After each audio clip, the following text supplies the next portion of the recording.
मगाशीच आपल्या विषयाचा प्रारंभ करताना त्यांनी सांगितलं, जय जिनेंद्र विषयाचं विश्लेषण करताना त्यांनी सांगितलं की ज्यांनी इंद्रियाला जिंकलं, ज्यांनी मनाला जिंकलं, ज्यांनी स्वतःवरती आपल्या भावनांवरती विजय प्रस्थापित केला ते म्हणजे जिन. कर्मा रातीन जयती इति जिनः. संस्कृत भाषेच्या विद्वानांनी जिन शब्दाची व्याख्या करताना सांगितलं की ज्यांनी कर्मरूपी शत्रूंना पराजित केलं, ज्यांनी पापावरती विजय प्रस्थापित केला ते म्हणजे जिन. आणि अशा जिनेंद्र भगवंतांनी संपूर्ण विश्वातल्या प्राणीमात्रांच्या उद्धारासाठी रत्नत्रय स्वरूप मोक्ष मार्गाचं वर्णन केलं.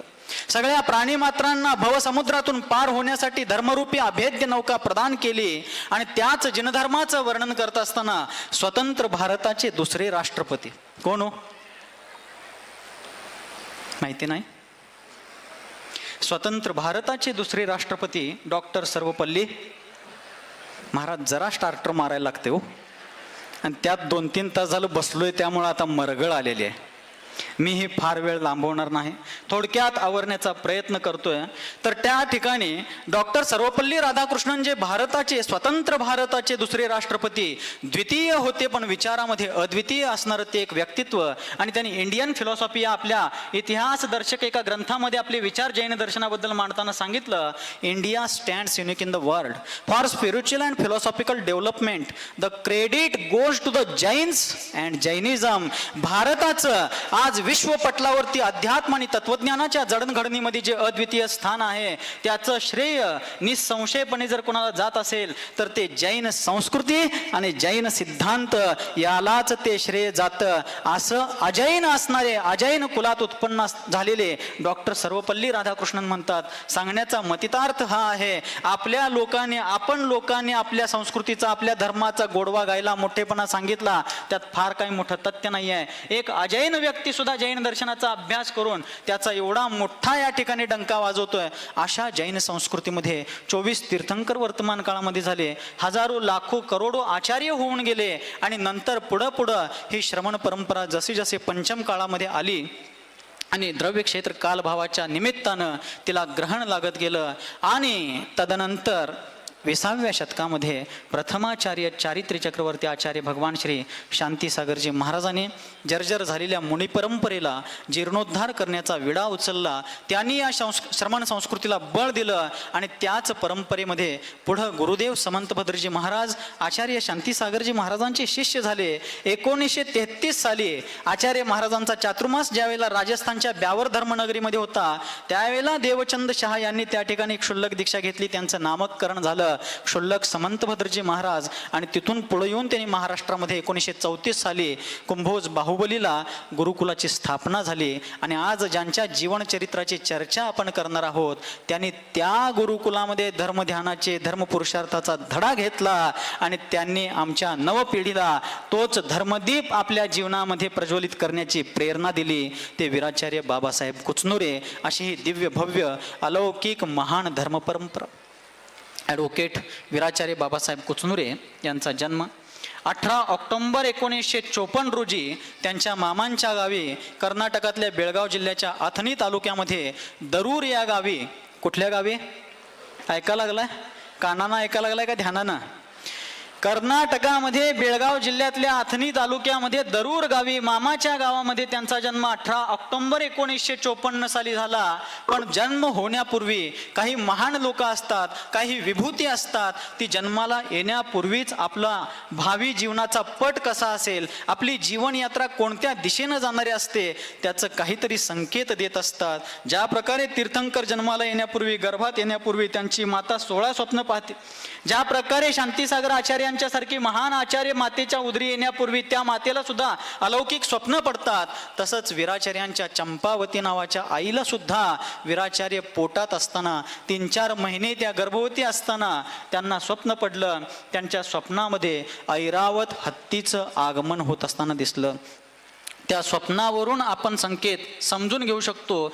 ज्या प्रकारे तीर्थंकरांच्या पंचकल्याणकाला संपन्न करण्यासाठी स्वर्गाच्या पायऱ्या उतरून सौधर्मेंद्रादी देवलोक मध्यलोकामध्ये येतात, तसंच समाजसेवेच्या ऐरावत हत्तीवरती बसलेला एक नररत्न चंपावतीच्या उदरी जन्माला येणार आहे. हा संकेत जन्माला यायच्या अगोदरच वीराचार्यांनी दिला होता. आणि मग पुढे जाऊन 18 ऑक्टोंबर रोजी त्यांचा जन्म झाला. बालपणी बालक्रीडा करत करत ते लहानाचे मोठे झाले. प्राथमिक शाळा त्यांनी गणेशवाडीच्या जिल्हा परिषद शाळेमध्ये शिकली आणि पुढं ज्याच्या पुण्याचा प्रबल उदय असतो त्याला जे जे त्याच्या जीवनाला घडवणारं असतं ते मिळत जातं. त्यांच्या ज्येष्ठ बंधूंना त्यांच्या वडिलांनी बाहुबलीला घातलं होतं, पण त्या ज्येष्ठ बंधूंचं मन बाहुबलीत रमलं नाही. ते पळून घराकडे आले. परंतु वीराचार्यांचे भाव झाले बाबासाहेबांचे. 3री-4थीच्या वयात असणाऱ्या बाबासाहेबांचे विचार झाले आणि वडिलांना त्यांनी सांगितलं की बाबा मला बाहुबलीला शिकायचं आहे. वडिलांनी म्हटलं अरे एकट्याला घातलं होतं त्यानं काय केलंय ते मी बघितलंय, तुला कशाला घालू. त्यावेळेला त्यांनी आपल्या मळ्यात दारात अंगणात उभ्या असलेल्या आंब्याच्या झाडाकडे बोट करून दाखवलं, बाबा एक आंबा गळून खाली पडला म्हणजे सगळेच गळून पडतील असं नाही. दादा ते गुरुकुल सोडून आलाय म्हणजे मी पण सोडून येईन असं नाही. मला गुरुकुलात घाला, मला गुरुदेवांच्या छत्रछायेखाली शिकायचं आहे. आणि वडिलांनी त्यांचे विचार बालपणामध्ये असणारे परिपक्व विचार पाहून आपल्या मुलाला बाहुबलीला घातलं. आणि बाहुबलीच्या गुरुकुलामध्ये गुरुदेव समंत भद्रजी महाराजांच्या सारख्या महान शिल्पकाराच्या हाताखाली हे महान रत्न कोंदण घेऊ लागलं, त्याला पैलू पाडू लागले. आणि त्यानंतर 10वी पर्यंत अत्यंत चांगल्या प्रकारे त्यांनी धर्मनीतीचे धडे घेतले. शालेय शिक्षण सुद्धा ग्रहण केलं. आणि पुढे जाऊन कॉलेजचं शिक्षण त्यांनी याच जयसिंगपूर नगरीमध्ये घेतलं. आणि लॉचं शिक्षण, कायद्याचं शिक्षण, नीतीचं शिक्षण कोल्हापूरच्या लॉ कॉलेजमध्ये घेतलं. आणि पुढं वकिलीमध्ये पास झाल्यानंतर सांगली बोर्डिंगमध्ये राहून त्यांनी आपलं करिअर चालू केलं. पण ज्याचं व्यक्तिमत्व स्वतःच्या स्वार्थासाठी नव्हे तर परमार्थासाठी समर्पित आहे, तो कुठल्या तरी विहिरीमध्ये स्वतःचं विश्व निर्माण करू पाहत नाही. वीराचार्य वकिलीचं काम करत असताना देखील समाजामध्ये तळागाळामध्ये असलेल्या लोकांची परिस्थिती समजून घेत होते, त्याचं आकलन त्यांना होत होतं. आणि त्याचबरोबर त्यावेळी असणारे जे गोरगरीब शेतकरी आहेत, शेतमजूर आहेत, किसान आहेत, अन्यही तळागाळातले लोक आहेत, गोरगरीब आहेत, त्यांची होणारी परिस्थिती, त्यांना कायद्याचं नसणारं ज्ञान, त्या ज्ञानाअभावी त्यांची होणारी फसवणूक आणि त्यामुळं होणारे त्यांच्या जीवनाची ससे होलपट, ह्या सगळ्या गोष्टींना पाहून वीराचार्य बाबासाहेब कुचनुरे, अजून त्यावेळेला वीराचार्य सुद्धा झाले नव्हते, बाबासाहेब कुचनुरे या सामान्य नामाभिधानानं ते समाजामध्ये थोड्याफार लोकांच्या द्वारे ओळखले जात होते. पण त्यांच्यातला माणूस कुठंतरी जागा होत चालला होता, त्यांच्यातली संवेदनशीलता कुठंतरी उमलत चालली होती. आणि त्यावेळी त्यांनी सांगलीचे प्रसिद्ध वकील SS पाटील नावाचे त्यांच्या हाताखाली काम चालू केलं. आणि काम करता करता त्यांनी शेतकऱ्यांना त्यांच्या हक्काचं, त्यांच्या अधिकाराचं काय आहे याचा परिचय करून देऊ लागले. शेतकऱ्यांना योग्य प्रकारे न्यायालयामध्ये आपली बाजू मांडण्याची प्रेरणा देऊ लागले. त्यांना योग्य प्रकारे कायद्याच्या चौकटीनं पुढे जाऊन आपल्या हक्काचं, आपल्या अधिकाराचं मिळवण्याची त्यांना प्रेरणा देऊ लागले. आणि त्याचबरोबर त्यांच्या नजरेमध्ये येऊ लागलं की शेतकऱ्यांची पोरं शिक्षणाच्या अभावी, बेरोजगारीच्या निमित्तानं व्यसनाधीनतेकडे वळत चाललेले आहेत. आमची पोरं कुठंतरी दुराचाराच्या खाईमध्ये, दुराचाराच्या दरीमध्ये लोटत चाललेले आहेत. हे जेव्हा वीराचार्यांच्या लक्षात आलं त्यावेळी त्यांनी या युवा पिढीसाठी काहीतरी आपण केलं पाहिजे अशी प्रतिज्ञा केली.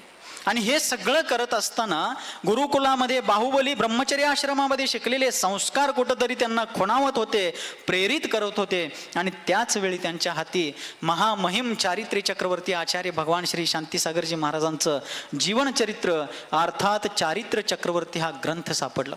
कोणी वाचलाय का हो? आपण किती जणांनी वाचलाय? 1, 2, 2.5, पावणे 3. त्यांचा नावाचा जय जयकार करताना आमचा गळा वाळून येतो. पण त्यांच्या जीवनचरित्राला वाचायला मात्र आम्हाला सवड नाही. या का महाराज? ना मग सैक सवडीला नाही. कुठंतरी आपण आपल्या जीवनामध्ये अशा महापुरुषांच्या जीवनचरित्राला पाहण्याचा प्रयत्न करूया, त्यातून प्रेरणा घेऊया. आणि ज्यावेळेला वीराचार्यांनी चारित्र्य चक्रवर्ती हा ग्रंथ वाचला आणि त्यांच्या लक्षात आलं, रोज प्रॅक्टिस करत असताना सुद्धा, वकिली करत असताना सुद्धा त्यांना कुठंतरी जाणवत होतं, पण तो ग्रंथ वाचताना ती भावना प्रकर्षानं वर येऊ लागली. आणि त्यांनी मनामध्ये ठरवलं की वकिली करत असताना इच्छा नसताना देखील आपल्याला कुठंतरी खोटं बोलावं लागतं, कुठंतरी अन्यायाच्या बाजूमध्ये सुद्धा सुद्धा आपल्याला ना इलाजास्तव कुठंतरी सहभाग घ्यावा लागतो. आणि म्हणून हे पापच नको म्हणून भरामध्ये येत चाललेली त्यांची वकिली, अल्पावधीमध्ये सर्वत्र चांगले वकील म्हणून, गरिबांची साथ देणारे, पैसे नसणाऱ्यांची मदत करणारे वकील म्हणून नावारूपाला येत असताना सुद्धा त्यांनी वकिली सोडून दिली आणि सामाजिक चळवळीमध्ये, व्यसनमुक्तीच्या कार्यामध्ये, शाकाहाराच्या उद्धारामध्ये आणि अन्य अशाच धार्मिक गोष्टींच्या प्रभावनेमध्ये त्यांनी आपलं जीवन झोकून दिलं. आज स्वतःच्या स्वार्थासाठी धर्माला विकायला निघालेली माणसं सुद्धा आपल्याला मिळू शकतात, आपल्याला आढळू शकतात. परंतु धर्म, समाज, संस्कृती, सिद्धांत, संघ या सर्वांच्यासाठी आपलं जीवन पणाला लावणारी माणसं फार विरळ. वीराचार्यांच्या सारखी, बाबासाहेब कुचनुरेंच्या सारखी अशी माणसं शताब्दीमधून, शेकडो वर्षांच्या कालखंडानंतर कधीतरी जन्माला येतात. आणि असा हा नररत्न ज्या वेळेला समाजामध्ये, समाज जीवनामध्ये अवतरला, समाजामध्ये फिरू लागला, त्याच्या लक्षात येऊ लागलं की आचार्य शांतीसागरजी महाराजांनी ज्या संस्कृतीला पुनरुद्धारित केलं, असं असलं तरी देखील जनमानसापर्यंत अजूनही धर्मप्रभावनेची गंगा वाहायला अजून कुठंतरी बांध घातले गेलेले आहेत. आमच्या तरुण पिढीला या प्रवाहामध्ये आणलं गेलं पाहिजे. आमच्या तरुणांना धर्माचे संस्कार अजून मिळालेले नाही आहेत, त्यांच्यामध्ये ते रुजवले गेले पाहिजेत. याची जाणीव त्यांना जेव्हा होऊ लागली, त्यांचं मन तळमळू लागलं, तडफडू लागलं आणि मग त्यांनी विडा उचलला की या समाज घटकासाठी, या तरुण पिढीसाठी काहीतरी केलं पाहिजे. आणि मग वीराचार्य बाबासाहेब कुचनुरे गावोगावी फिरू लागले.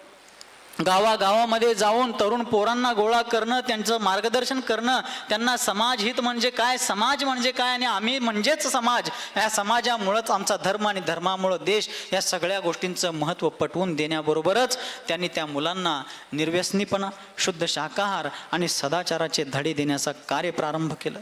असंच एके दिवशी वीराचार्य बाबासाहेब कुचनुरे आष्टा या गावी गेले होते. आपल्या सांगली जिल्ह्यामध्ये वाळव्याजवळ इस्लामपूर रोडवरती आष्टा नावाचं एक गाव. त्या काळामध्येच त्या आष्ट्याला 1.25 लाख आष्टा असं म्हटलं जायचं. अशा त्या आष्ट्याला ज्यावेळेला ते गेले आणि आष्ट्यामध्ये गेल्यानंतर एक एक घरामध्ये जाऊन तरुण पोरांना गोळा करू लागले, त्यांना हाक मारू लागले, मंदिरात येण्याची साथ घालू लागले. आणि ते करण्यासाठी घरोघरी जात असताना एका अंगणात, एका उंबऱ्यावरती गेल्यावरती आतनं आजी आली. पाहिलं तर दारात 4-6 लोक उभारलेले आहेत. आजी दारात आलेल्या माणसांना आत या असं न म्हणता आतनच सांगते, बाबांनो, कालच एका गावची लोक कळस खपवायला आलती, तुम्ही आणि आज कशाला आलाय? म्हणजे गावोगावी पंचकल्याण पूजा असताना वगैरे पावती फाडायला, कळस खपवायला लोक जातात. आजींना वाटलं हे पण कोणत्या तरी गावची कळस खपवायला आलेली पोरं असतील, माणसं असतील.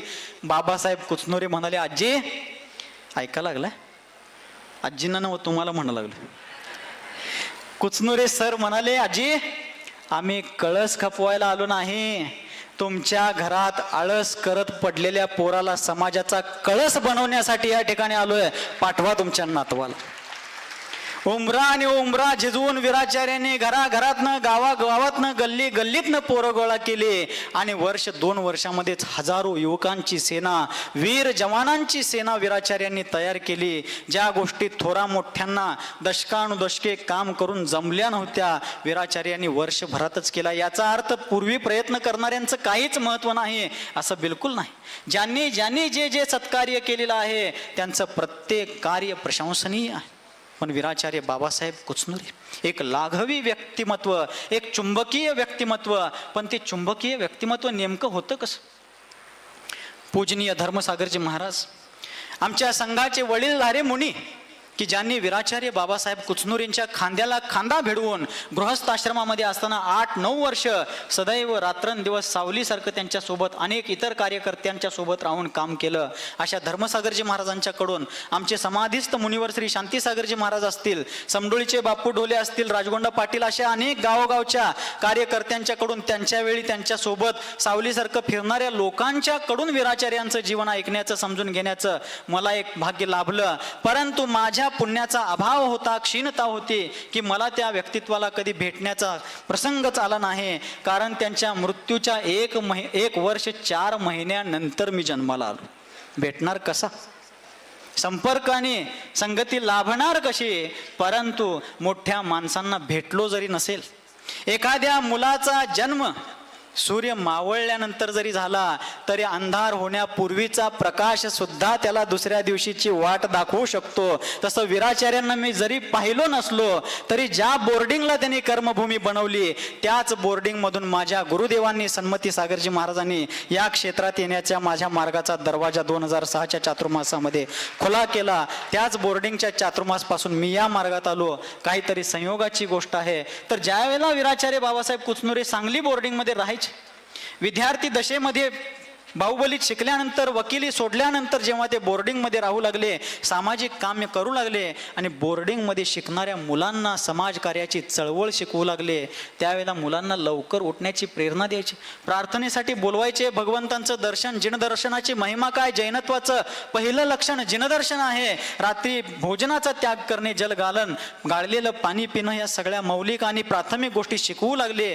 पण तरुण पोरं, दिवसभर शाळा शिकलेली, कॉलेज केलेली पोरं पहाटे लवकर उठत नव्हती. म्हणून वीराचार्यांनी कधीही त्यांच्या तोंडावर पाणी शिंपडलं?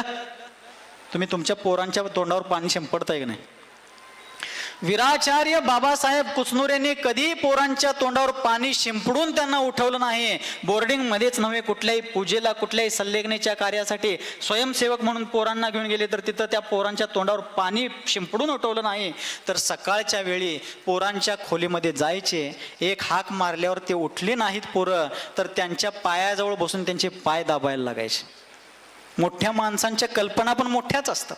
आणि वीराचार्य त्या पोरांचे पाय दाबायचे. पाय दाबले गेल्याबरोबर पोरं ओळखायचे, अरे सर आलेत. ज्यांचे पाय आम्ही आमच्या मस्तकावरती धारण केले पाहिजे, ज्याने आमच्या जीवनाला खऱ्या अर्थानं माणुसकीचा कोंदण दिलं, तो माणूस माझा पाय दाबतोय, या संकोचानं पोरं चटकन उठून बसायचे. लगेच त्यांच्या हाकेसरशी प्रार्थनेला यायची, अभिषेकला यायची, पूजेला यायची. असं धर्मसागरजी महाराजांनी सांगितलं. आणखीन एक प्रसंग की सर ज्या वेळेला बोर्डिंगमध्ये होती, मोठी माणसं मोठी का होतात?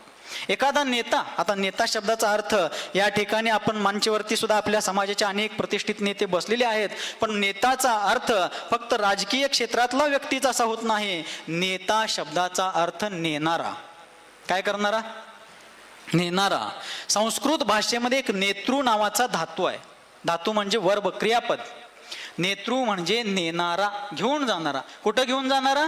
विकासाच्या दिशेनं, कल्याणाच्या दिशेनं, हिताच्या दिशेनं, स्वतःबरोबरच इतरांनाही घेऊन जो जाणारा आहे त्याला नेता म्हणायचं. तर त्या पोराने विचार केला की आमचा नेता, की ज्यानं आम्हाला माणुसकीच्या मार्गावरती नेला आहे, तो आमचं पाय दाबतो आहे. ते पाय दाबण्याचं स्पर्श पाहूनच पोरं उठून बसायचे. धर्मसागरजी महाराज सांगतात की ज्या वेळेला रात्रीच्या वेळेला पोरं झोपायची, त्यावेळेला मध्यरात्री वीराचार्य उठायचे आणि बोर्डिंग मधली संडास, बाथरूम स्वतः खराटे घेऊन पाणी घेऊन धुवून काढायचे. बऱ्याच वेळेला पोरांनी त्या ठिकाणी शोधण्याचा प्रयत्न केला की अरे संडास स्वच्छ करतंय कोण? बोर्डिंगमध्ये इतकेशे कर्मचारी नसताना इतकी सफाई असते कशी? त्या वेळेला फार शोधूनही सापडलं नाही. पण योगायोगानं एके दिवशी रात्रीच्या वेळेला आजारी असणारा एक मुलगा अवेळीच आपल्या मलमूत्र विसर्जनाच्या क्रियेसाठी उठला आणि त्याच्या निदर्शनास आलं की ज्या माणसानं आमचं नेतृत्व केलं पाहिजे, ज्याचे पाय आम्ही धुतले पाहिजेत, तो आमची संडास धुतोय, तो आमच्या शौचालयांची सफाई करतोय. आज मला नेता या शब्दाला पकडून सांगायचं आहे, कृपया कोणीही गैरसमज करून घेऊ नये. इथं राजकीय अथवा अन्य कोणताही संदर्भ नाही आहे. नेता म्हणजे नेणारा. नेता कसा असला पाहिजे? ज्यानं स्वतः अगोदर कृती केली आणि कार्यकर्त्यांना, पाठीमागच्या स्वयंसेवकांना हे कार्य करा रे म्हणून सांगितलं. हे सांगण्याची गरजच खऱ्या नेत्याला पडत नाही. त्याचं कार्य पाहूनच कार्यकर्ते निर्माण होतात. असा नेता म्हणजे वीराचार्य बाबासाहेब कुचनुरे. तो कोणत्याही राजकीय क्षेत्रामध्ये नव्हता, तो कोणत्याही कुठल्याही मोठ्या पदावरती नव्हता, पण जनाच्या मनाच्या साम्राज्यावरती साम्राज्य घडवणारा, एक अनभिषिक्त साम्राज्य करणारा असा तो सम्राट. असे वीराचार्य बाबासाहेब कुचनुरे ज्या वेळेला गावोगावी फिरू लागले, चळवळ चालू केली, पोरांना गोळा करू लागले, स्वच्छतेची मोहीम, वृक्षारोपणाची मोहीम, साधू संतांच्या सेवेची मोहीम, मोठमोठे पूजा पंचकल्याणकांची आयोजनं, ही सगळी सेवा दलाची मंडळी ज्या वेळेला आपल्या खांद्यावरती, आपल्या शिरावरती घेऊ लागली, त्यावेळेला समाजामध्ये एक नवचैतन्य संचारू लागलं. पण त्यावेळी गावागावामध्ये वीराचार्यांना पोहोचण्यासाठी अपार कष्ट घ्यावे लागले. आज तुम्ही सगळेजण अर्ध्या तासात म्हणजे 50-100 किलोमीटरची यात्रा करू शकाल अशी संसाधनं, अशा प्रकारची वाहनांची व्यवस्था आपल्याकडं आहे. पण ज्या वेळेला बाबासाहेब कुचनुरे समाज जीवनामध्ये आले त्यावेळेला वाहनांची इतकी सोय नव्हती. बोर्डिंगमध्ये राहून आसपासच्या पंचक्रोशीमध्ये 5, 25, 30, 40 किलोमीटरचा प्रवास सायकलनं करत त्या गावात जायचं, तिथलं काम उरकायचं, शाखेचं स्थापना करायची, स्वयंसेवकांचं नोंद घ्यायची, त्यांच्या स्वाक्षऱ्या घ्यायचं, त्यांना समाज कार्य घडवण्याची प्रेरणा द्यायची, तिथून परत बोर्डिंगला यायचं. पण हे सगळं करत असताना त्यांना किती हाल सोसावे लागले. त्या इतिहासाकडे पाहिलं तर संवेदनशील माणसाच्या पोटामध्ये पीळ पडल्याशिवाय राहणार नाही. धर्मसागरजी महाराज वगैरे त्यांच्यासोबत काम केलेली लोक सांगतात की ज्या वेळेला बाबासाहेब कुचनुरे बोर्डिंगवरून एखाद्या गावात जायचे, लोक साधी भोळी होती, फारसं त्यावेळेला प्रासंगिकता, समयसूचकता लोकांच्या मध्ये बऱ्याच वेळेला असायचं नाही. आणि बाबासाहेब कुचनुरे ज्या वेळेला एखाद्या गावात पहिलाच सूचना करून पोचायची की आज तुमच्या गावात आम्ही शाखा नोंदणीसाठी येणार आहोत, स्वयंसेवकांना घेण्यासाठी येणार आहोत, कोणत्याही कामासाठी येणार आहोत, ही सूचना करून तिथं पोचायचे.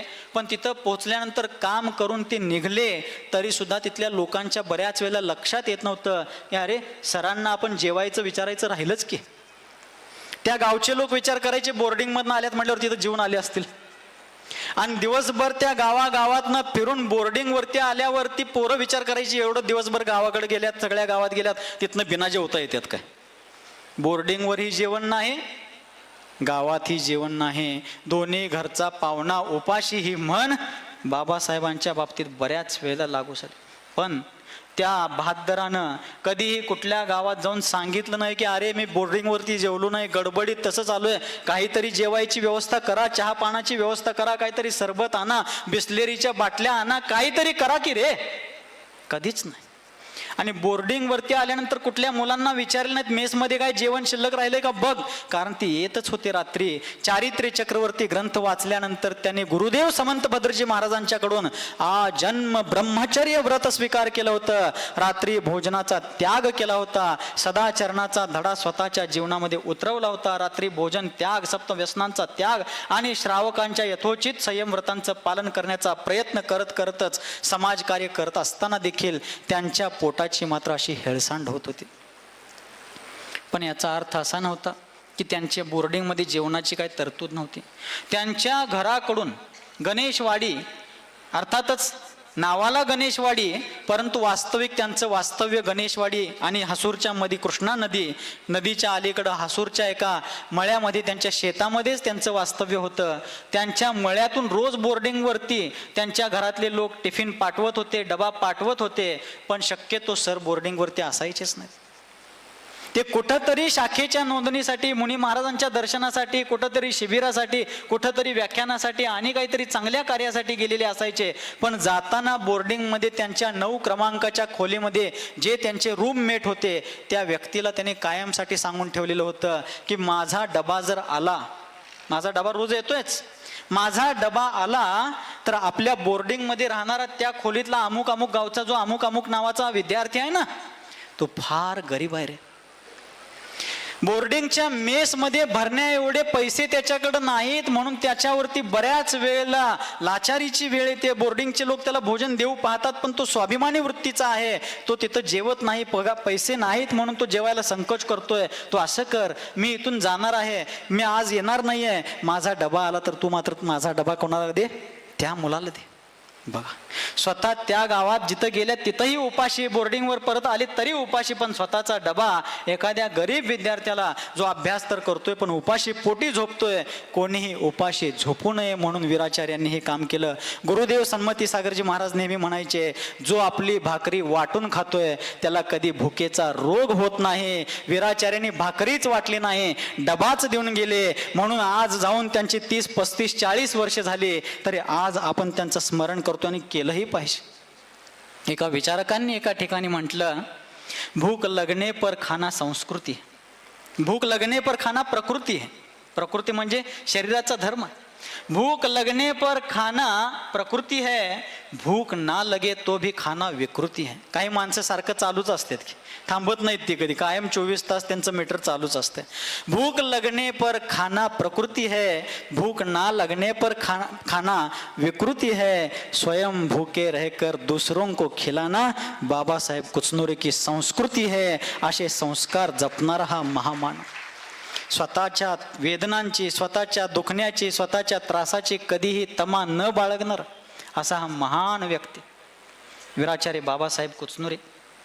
ज्या वेळेला त्यांचं कार्य पाहून गुरुदेव समंतभद्रजी महाराज असतील, आर्यनंदीजी महाराज असतील, जयभद्रजी महाराज असतील, अशा अनेक त्यावेळचे महाबलजी महाराज असतील, अशा अनेक त्यावेळच्या प्रसिद्ध गणमान्य जनमान्य आणि अत्यंत महानतम साधकांनी त्यांना निरंतर आश्रय दिला, त्यांना निरंतर मार्गदर्शन केलं, त्यांना प्रेरणा दिली, त्यांना शक्ती आणि स्फूर्ती देखील दिली आणि समाजालाही त्यांचं सहकार्य करण्याची आज्ञा दिली. आणि हे सगळं कार्य करत असताना वीराचार्यांनी मुलांच्यासाठी, तरुण युवकांच्यासाठी एक संस्कार शिबिराचा प्रारंभ केला. दरवर्षी ते आपल्या मुलांना, सेवा दलाच्या मुलांना कुंथलगिरीला घेऊन जाऊ लागले आणि कुंथलगिरीमध्ये 2 दिवसांचं 3 दिवसांचं असं शिबिर त्या ठिकाणी घेऊ लागले.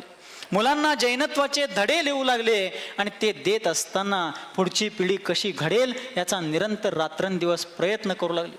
पण त्यांचा प्रयत्न किती प्रॅक्टिकली होता याचा प्रसंग धर्मसागरजी महाराजांच्याकडून मी ऐकला. बोर्डिंगमधून, सांगलीचं जे शेठ राधदावडा दिगंबर जैन बोर्डिंग आहे, तिथून सगळ्या बसेस 5-10 जितक्या बसेस असतील त्या बोर्डिंगच्या दारातूनच सगळ्या बसेस कार्यकर्त्यांना शिबिरसाठी घेऊन कुंथलगिरीला जायच्या. मिरज मार्गे, मिरज भोसे या मार्गाने जात होत्या आणि तिकडं जात असताना ज्या वेळेला मिरजेत पोहोचायच्या, सिद्धिविनायक कॅन्सर हॉस्पिटल समोर ज्या वेळेला बसेस यायच्या, वीराचार्य अगोदरच सगळ्या बसेसमध्ये असणाऱ्या त्या बसमध्ये असणाऱ्या मुख्य कार्यकर्त्यांना सूचना देऊन ठेवायचे आणि तिथं गेल्यानंतर बसेस थांबायच्या आणि प्रत्येक बसमधले मुख्य स्वयंसेवक, मुख्य आयोजक जे असतील त्यांना अगोदरच वीराचार्यांनी सांगून ठेवलेलं आहे की इथं बस थांबल्यानंतर बसमध्ये असणाऱ्या प्रत्येक कार्यकर्त्याला, ह्या हॉस्पिटलमध्ये जीवन मरणाशी झुंजणाऱ्या व्यक्तीला आरोग्य लाभ व्हावा, त्याचं जीवनमान सुरक्षित व्हावं म्हणून 9 वेळा नमोकार मंत्राचे जाप्य करायला वीराचार्य बाबासाहेब कुचनुरे त्या हॉस्पिटलच्या बाहेर करायला लावायचे. आत जगणारा कोण, मरणारा कोण, धडपडणारा कोण, आणून भरती करणारा कोण, त्याच्यावर उपचार करणारा कोण, कोणाचा कोणाला काही परिचय नसताना एक मानवता म्हणून वीराचार्य बाबासाहेब कुचनुरे त्या हॉस्पिटल समोर सगळ्या बसेस रांगेत उभ्या करून त्या ठिकाणी त्या लोकांच्यासाठी जाप्य करायला लावायचे. आज आपल्याच घरामध्ये, आपल्याच गावामध्ये, आपल्याच शेजारी कोण प्राणांतिक वेदनेनं टाचा घासून मरतो आहे काय, कोण तगमगतोय काय, कोण तळमळतोय काय, याची चिंता, याची खबर, याचा विचार, याची संवेदना नसणारे कितीतरी लोक आज आपण पाहू शकतो. पण कुणाचं काहीही देणं घेणं नसताना अपरिचित लोकांच्यासाठी सुद्धा सद्भावना करणारा असा हा महान व्यक्तित्वाचा धनी आपण एका चरित्र ग्रंथामध्ये, क्षत्र चुडामणी नावाच्या चरित्र ग्रंथामध्ये वाचू शकतो की जीवनधर कुमारांनी मरणासन्न कुत्र्याला सुद्धा नमोकार मंत्र दिला आणि शूद्र अवस्थेमध्ये असणारा, तुच्छ जीवन जगणारा, उच्छिष्ट खात अभक्ष भक्षण करत, मल सेवन करत पेरणारा तो पाप वृत्तीचा कुत्रा देखील जीवनधर कुमारांच्या मुखकमलातून नमोकार मंत्राचं श्रवण करून स्वर्गीय विभूतीचा स्वामी होतो. इथं तर वीराचार्यांनी हाडामासाच्या माणसांच्यासाठी नमोकार मंत्राचे जाप्य करायला लावले. ज्यांच्यासाठी जाप्य केले त्यांना लाभ हो ना हो, पण ज्यांनी जाप्य केले त्यांच्यामध्ये माणुसकीची बीज त्या निमित्तानं पेरली गेली. आपण सुद्धा आपल्या घरामध्ये असणाऱ्या बालचमूंना, आपल्या घरामध्ये असणाऱ्या पुढच्या पिढीला हा वारसा देण्याचा प्रयत्न करूया. नुसता या गोष्टी इथं बसून ऐकलो, घराकडे निघून गेलो तर काही फरक पडणार नाही. आज मी या ठिकाणी आपल्या सर्वांना कळकळीनं सांगू इच्छितो की तुमच्या मुलांना, कोणाला, तुमच्या मुलांना भरपूर संपत्ती देण्यापेक्षा उत्तम संस्कार द्या. तुमची पोरं आपोआप संपत्ती घडवतील, आपोआप संपत्ती कमावतील. त्यांना संपत्ती देण्याची गरज नाही, चांगले संस्कार देण्याची गरज आहे. म्हणून चांगले संस्कार द्या. आज आपण ऐकतोय, आज आपण पाहतोय, काय पाहतोय, काय ऐकतोय की 6वी 7वी 8वीची मुलं ड्रग्ज, गांजा, अफीम असल्या सगळ्या गोष्टींचं सेवन करू लागली. 12-15 वर्षांची मुलं एकमेकांचा खून शाळेत करू लागली, 17-18 वर्षांच्या आतली मुलं बलात्कार करू लागली, त्याच्यापेक्षा कमी जास्त वयाची मुलं आज अक्षम्य गुन्हे करून बाल सुधार गृहामध्ये, कारावासामध्ये, तुरुंगामध्ये जाऊ लागली. तुरुंगामध्ये खचाखच गर्दी या गोष्टीमुळे होऊ लागली. याला कारण आहे संपत्ती दिली गेली पण संस्कार कमी पडले. वीराचार्यांना हेच त्या काळात जाणवलं होतं की संस्कार देण्याची गरज आहे, आणि म्हणून त्यांनी रात्रंदिवस आपल्या छातीची चाळण होईपर्यंत धावपळ केली. धाप लागून छाती फुटायची पाळी आली तरी तमा बाळगली नाही. डोळ्यामध्ये तेल घालून डोळ्याचं पूर्णपणे त्या ठिकाणी कोळसा व्हायचा प्रसंग आला तरी देखील त्यांनी डोळे मिटले नाहीत. अव्याहतपणे डोळे समाजहितासाठी उघडे ठेवून काम करत राहिले. पण आज आपण त्याकडं दुर्लक्ष करतो आहोत. आज आपण त्या वसा आणि वारशाला पुढं नेण्यासाठी कुठंतरी कमी पडतो आहोत. याच्यावरती आपण सर्वांनी विचार केला पाहिजे. मग या ठिकाणी अनेक विचारवंतांनी वीराचार्यांचं स्मारक निर्माण करण्यासाठी आपले विचार मांडले. कोणीतरी आपण शिवधनुष्य उचललं पाहिजे अशा प्रकारची भावना देखील व्यक्त केली. चांगली गोष्ट आहे. पण महाराष्ट्रामध्ये एक चांगले विचारक होऊन गेले, चंद्रशेखर गोखले. कोण म्हणा की, त्याने एक सुंदर चारोळी लिहिली. ते काय म्हणतात, स्मारक उभारून खरंच स्फूर्ती मिळते का? काय म्हणतात ते, स्मारक उभारून खरीच स्फूर्ती मिळते का? आता कितीतरी ठिकाणी स्मारक आहेतच की. स्मारक उभारून खरंच स्फूर्ती मिळते का? याचा अर्थ मी स्मारक उभारायच्या विरोधातला नाही आहे, स्मारक झालंच पाहिजे. परंतु फक्त एक वास्तू, एक इमारत उभी केली, तिथं 4 फोटो लावले, त्यांच्या काळातल्या 2 वस्तू तिथं ठेवल्या आणि आम्ही कुलूप घालून बाहेर पडलो, झालं उद्घाटन झालं, फीत कापली, दिवा लावला, मोकळे झालो, यात आमचं कर्तव्य पूर्ण होणार नाही. चंद्रशेखर गोखले एका ठिकाणी म्हणतात, स्मारक उभारून खरीच स्फूर्ती मिळते का? ते सवयीची झाल्यावर तिकडं नजर तरी वळते का? अर्थ कळला? कळला असेल सर्वांना. मराठीचे जाणकार आपण सगळे लोक आहोत. स्मारक उभारून खरीच स्फूर्ती मिळते का? ती सवयीची झाल्यावर तिकडं नजर तरी वळते? नाही वळत. एक 2-4 दिवस होय, काल स्मारकाचं पायाभरणी झाले, आज उद्घाटन झाले, काल हे आलते, आज ते बघायला आल्यात, 2-4 दिवस झाले, 9 दिवस झाले, त्याला कुलूप घातलं. त्या वर्षभर 6 महिने गेल्यावर तिथं जाऊन बघतोय तर आत सगळ्या जाळ्या लागल्या, दुरळा भरलाय. अशा स्मारकाला निर्माण करून त्यातून काही हित साधणार नाही. याचा अर्थ मी पुनश्च एकदा सांगू इच्छितो, मी स्मारकाचा विरोधक नाही आहे, ते अवश्य झालं पाहिजे. गणेशवाडी जैन समाजानं मगाशीच या ठिकाणी घोषणा केली होती की त्या स्मारकासाठी आपण जागा शोधत असाल तर आमच्या गावामध्ये आमच्या समाजाची म्हणून असणारी उपलब्ध जागा ती आम्ही या स्मारकासाठी देऊ. आत्ता माझ्याकडे एक सूचना गणेशवाडी जैन समाजानं पोचवलेली आहे की आमच्या गणेशवाडीमध्ये की जे गाव वीराचार्यांचंच आहे त्या गावामध्ये जर तुम्ही स्मारक बांधणार असाल तर आमच्या गणेशवाडी गावातर्फे 25 लाख रुपयांची दानराशी आम्ही त्या स्मारकासाठी देतो, अशी सूचना मगाशीच गणेशवाडीच्या कार्यकर्त्याने जे आमच्या संघाशी सदैव संपर्कात आहेत त्यांनी मगाशीच माझ्यापर्यंत ही सूचना पोहोचवली. पैसा येत जाईल, पैसा कुठेही कमी पडणार नाही. देणारे भरपूर आहेत, घेणारेच कमी आहेत. ऐका लागलं, देणारे भरपूर आहेत, घेणारे कमी आहेत. पण देणाऱ्यांना देत असताना एक विचार मात्र मनामध्ये नक्कीच डोकावतोय की आम्ही ज्यांच्या हातामध्ये देतोय ते ह्या पैशाचा सदुपयोग करतील का? आम्ही ज्यांच्या हातामध्ये आमच्या घामाचा पैसा देतोय, आमच्या पोटाला चिमटा लावून फाटलेल्या धोत्राला गाठी मारून आम्ही ज्यांच्याकडे हा पैसा समाज कार्यासाठी धर्म कार्यासाठी देतोय त्या पैशाचा पारदर्शी पद्धतीनं उपयोग होईल का? आणि त्याचं पारदर्शी पद्धतीनं काम केल्यानंतर आमच्यापर्यंत त्याचं काहीतरी सर्टिफिकेट येईल का की हे काम व्यवस्थित झालेलं आहे? देणारे लोक फार आहेत, घेणारे कमी आहेत. घेणाऱ्यांनी ते घ्यावं, त्याचा सदुपयोग करावा, त्याचा चांगला उपयोग करून पुढच्या पिढीसाठी काहीतरी वसा आणि वारसा देऊया. दगड धोंड्यांची स्मारकं बांधण्याबरोबरच माणसामध्ये भगवान कसा घडवता येईल या गोष्टीवरती जास्त फोकस करूया आणि वीराचार्यांचा वसा आणि वारसा आपण पुढच्या पिढीपर्यंत नेऊन देण्याचा प्रयत्न करूया. कारण महान लोकांचं जीवनचरित्र खरोखरच प्रेरणादायी असतं. महान लोक कसे असतात? 4:30 वाजलेले आहेत. माझ्या समोर जे वेळापत्रक कार्यक्रम पत्रिका ठेवलेली आहे त्यात 5:05 लिहिलेलं आहे. चालेल ना अजून थोडा वेळ? नक्की चालेल. कारण वक्त्यालाही वेळेचं भान असणं फार गरजेचं आहे. एक दृष्टांत, एक प्रसंग मी त्यासाठी नेहमी सांगत असतो. असेच एक वक्ते एका ठिकाणी व्याख्यानासाठी गेलेले असतात. चांगलं व्याख्यान झालं, व्याख्यानानंतर त्यांचा सत्कार करण्यात आला. पण सत्कार करताना त्यांच्या गळ्यात 2 हार घातले. एक मोठा हार होता, एक लहान हार होता. हार घालून झाल्यावर वक्त्याला आश्चर्य वाटलं, अरे आजपर्यंत शेकडो भाषणं केलो, अनेक व्याख्यानं केलो, पण 2 सत्कार कुठे केले नाही. 2 केले, त्यात पण एक मोठा हार, एक दुसरा लहान हार घातले. काय भानगड? त्यांनी विचारलं सत्कार करणाऱ्यांना, असं का हो? त्यावेळेला त्यांनी सांगितलं, तुम्ही फार चांगलं बोलला बघा, म्हणून हा लहान हार घातलाय, आणि वेळेत संपवलाय म्हणून मोठा हार घातलाय. मी काय हार घालून घेणार? लवकर आवरणार. माझ्या समोर जे वेळ ठेवलेली आहे त्याच्या पुढे जाणार नाही याची गॅरंटी देतो. परंतु तुम्हाला चालत असेल तर आणखीन थोडा वेळ घेतो, कारण माझा अजून अर्धा तास शिल्लक आहे. चालेल ना? ठीक. कारण स्वतंत्र भारत, त्यातही लोकशाही आहे. पण आपण सर्वांनीच जर खरोखरच आमच्या पुढच्या पिढीला चांगला माणूस घडवायचा असेल, तुम्ही मला एका प्रश्नाचं उत्तर द्या की तुमची मुलं, कोणाची मुलं, कोणाची? तुमची मुलं मोठा माणूस बनला पाहिजे का चांगला माणूस बनला पाहिजे? कसला? तुमचा मुलगा मोठा माणूस व्हावा की चांगला माणूस व्हावा, हा विचार आजच केला पाहिजे. आई वडिलांचं स्वप्न आहे की माझा मुलगा मोठा माणूस नव्हे, चांगला माणूस झाला पाहिजे. असं जर करायचं असेल तर आम्ही सर्वांनी त्याच्यासाठी आजपासून, आत्तापासूनच प्रयत्न केले पाहिजेत. विशेष करून आई वडिलांनी, वडिलांच्या बरोबर, वडिलांच्यापेक्षाही जास्त भूमिका आईची आहे. कारण एका इंग्रजी नीतिकारांनी एका ठिकाणी म्हटलं, one good mother is better than 100 teachers.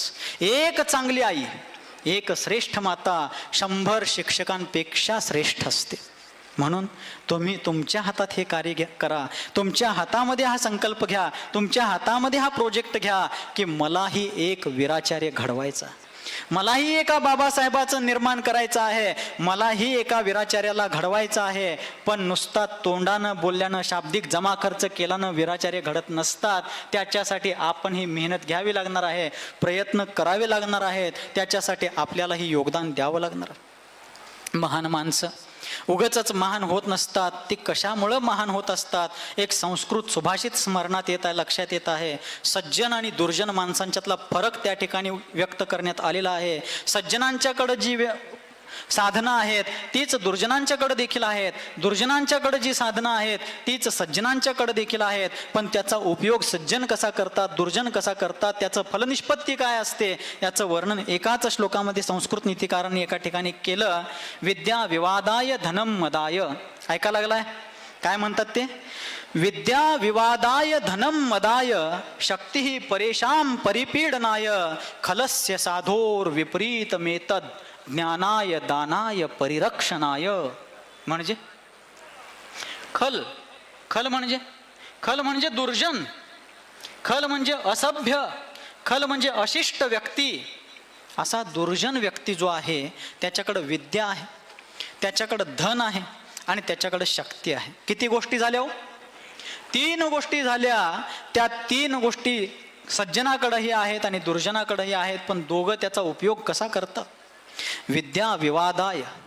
जो दुर्जन व्यक्ती आहे तो आपल्या विद्येचा उपयोग विवाद करण्यासाठी, वाद वितंड करण्यासाठी, दुसऱ्यांच्या बरोबर भांडणं करण्यासाठी, कुरापती काढण्यासाठी, सगळीकडे उत्पात माजवण्यासाठी, उपद्रव करण्यासाठी दुर्जन व्यक्ती विद्येचा उपयोग करतो.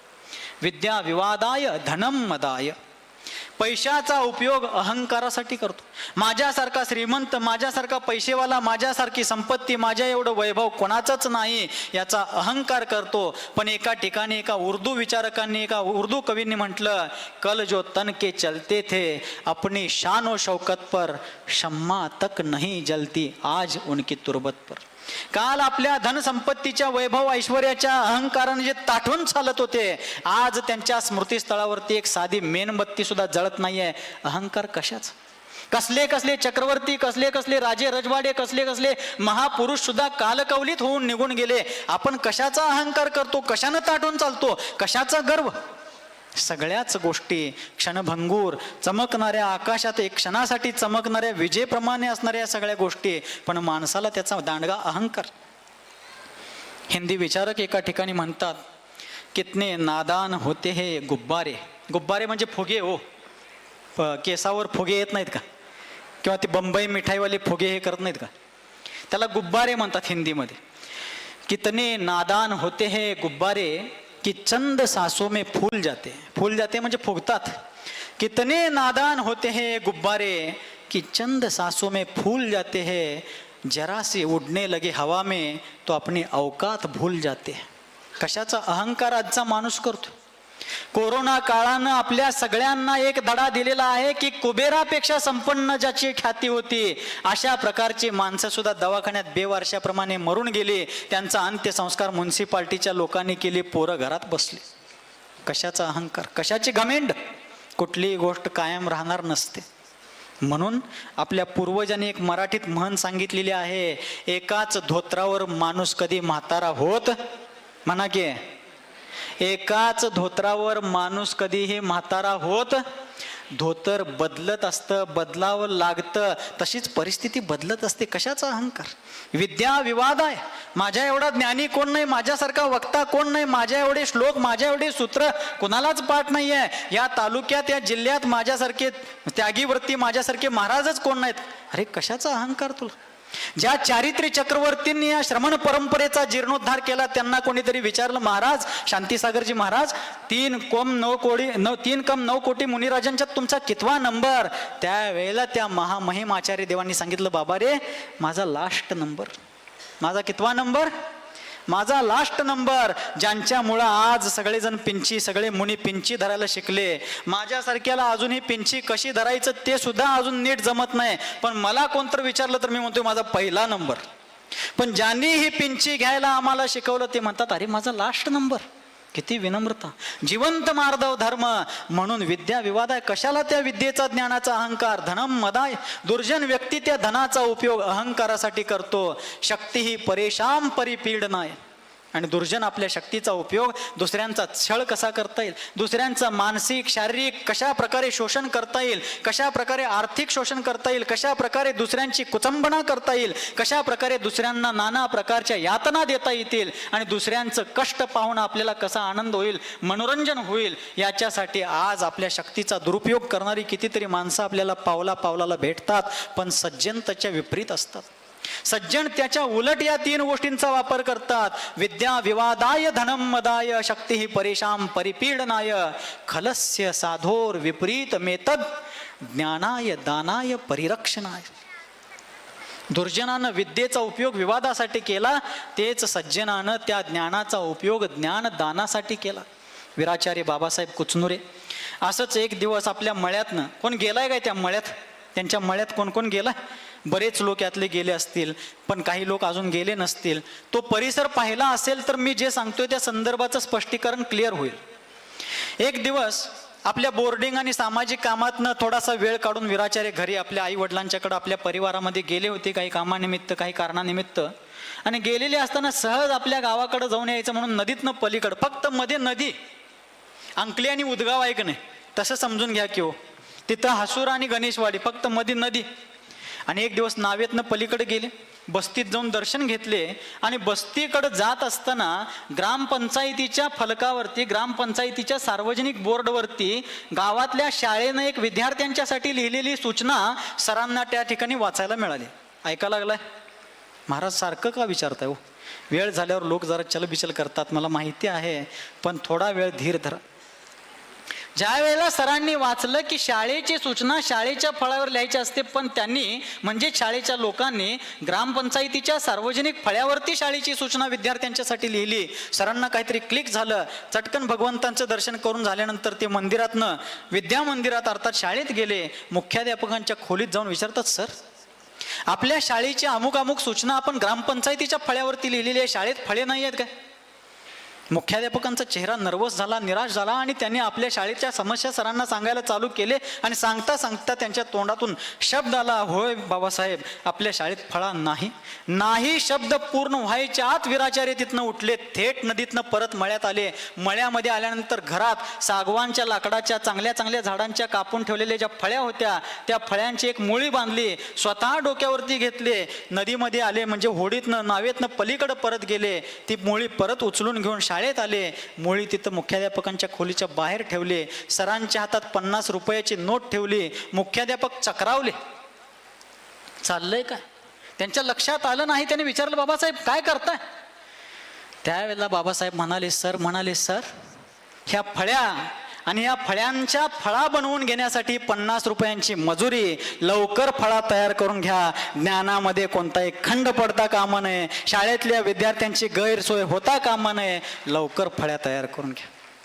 बघा नुसता फळ्याच आणून दिल्या नाहीत, अथवा गणेशवाडीतल्या कुठल्या तरी धनदांडग्याच्या घरात जाऊन अरे तुम्हाला तुमच्या गावची काय आबरू आहे का नाही, किंमत आहे का नाही, गावात पळा नाही, पैसे द्यायला येत नाही का नाही म्हणून दुसऱ्याला शानपणा सांगत बसले नाहीत. स्वतःच्या घरात जाऊन फळ्या आणले, त्या फळ्या स्वतःहून शाळेत पोहोचवले आणि फळ्याच दिले नाहीत. कारण पैसे असते तर शाळेनं स्वतःच फळा बनवला असता की याची जाणीव ठेवून पैसे नाहीत हे लक्षात घेऊन त्यांनी फळ्या आणून देण्याबरोबरच फळ्यांचा फळा बनवण्यासाठी 50 रुपये सुद्धा मुख्याध्यापकांच्या हातावर ठेवले आणि चटकन तिथून निघून गेले. स्टेजवर गेले नाहीत पोरांच्या पुढं, पोरांनो तुमच्यासाठी फळ्यांचा फळा मी घेऊन आलोय म्हणून.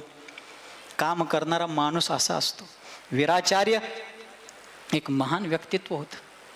वीराचार्य ओघवत्या वाणीचे धनी होते, पण फक्त आपल्या वक्तृत्वावरती ते मोठे झाले नव्हते, तर आपल्या आभाळा एवढ्या कर्तृत्वावरती हिमालयापेक्षा उत्तुंग व्यक्तित्व जोपासणारे असे वीराचार्यांच्या सारखे महान लोक आपल्या समाजात होऊन गेले. ते फक्त आपल्या कर्तव्याच्या बळावरती, आपल्या कामाच्या बळावरती.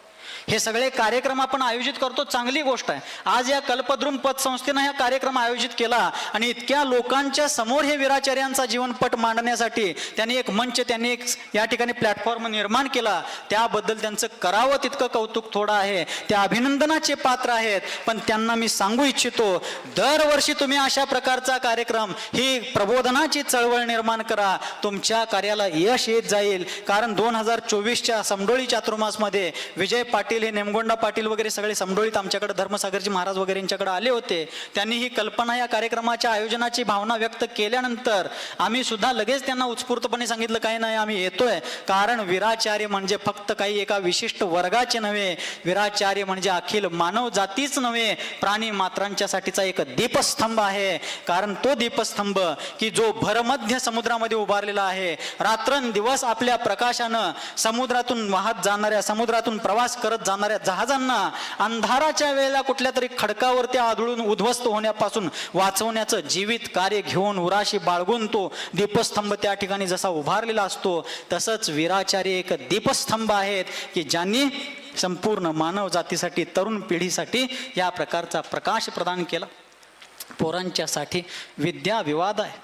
दुर्जन व्यक्ती विद्येचा उपयोग विवादासाठी करतो आणि सज्जनानं ज्ञानदानासाठी केला. मराठी साहित्यकारांनी एका ठिकाणी म्हटलं, ज्ञानी याच्या पालखीचे आम्ही सारे खांदेकरी. काय म्हणतात? ज्ञानी यांच्या पालखीचे आम्ही सारे खांदेकरी, उधळू फुले प्रकाशाची अंधाराच्या वाटेवरी, उधळू फुले प्रकाशाची अंधाराच्या वाटेवरी. वीराचार्यांच्या सारखी माणसं अंधाराच्या वाटेवर प्रकाशाची फुलं उधळत, ज्ञानाचा प्रकाश पसरवत, ज्ञानाच्या पालखीला खांदा देत निरंतर त्याचा प्रचार प्रसार करत फिरतात. या भारतामध्ये अनेक लोक झाले ज्यांनी या समाजासाठी, या देशासाठी आपलं हौतात्म्य, आपलं बलिदान दिलं. पण वीराचार्यांनी आहारदान, औषधीदान, अभयदान, ज्ञानदानाबरोबर समयदान, श्रमदान आणि वेळ आलीच तर प्राणांचं बलिदान देण्याची तयारी ठेवून काम केलं. आणि ते करत असताना धनम मदाय, दुर्जन व्यक्ती धनाचा उपयोग कशासाठी करतोय? अहंकारासाठी करतोय. पण सज्जन व्यक्ती दानाय, दानासाठी करतो. कालच निमगोंडा पाटील जे या पतसंस्थेचे चेअरमन आहेत, सहजच आले होते, बसले होते आणि वीराचार्यांचा विषय चाललेला असताना त्यांनी एक प्रसंग सांगितला की बऱ्याच वेळेला वीराचार्य बाबासाहेब कुचनुरे ज्या वेळेला हासूर गावात यायचे, गावात पोरांच्या बरोबर, सेवादलांच्या पोरांच्या बरोबर बसून काहीतरी पुढची ध्येय धोरणं ठरवायचे आणि तिथून परत घराकडे जात असताना ते बन्यान आणि अंडरवेअरवरती जायचे, अंतर्वस्त्रावरतीच ते घराकडे जायचे. येताना गावात येत असताना गांधी टोपी आणि आपला अंगरखा आणि विजार घालून गावात आलेले वीराचार्य घराकडे जाताना मात्र फक्त बनियान आणि अंडरवेअरवरती जायचे. मी विचारलं असं का हो?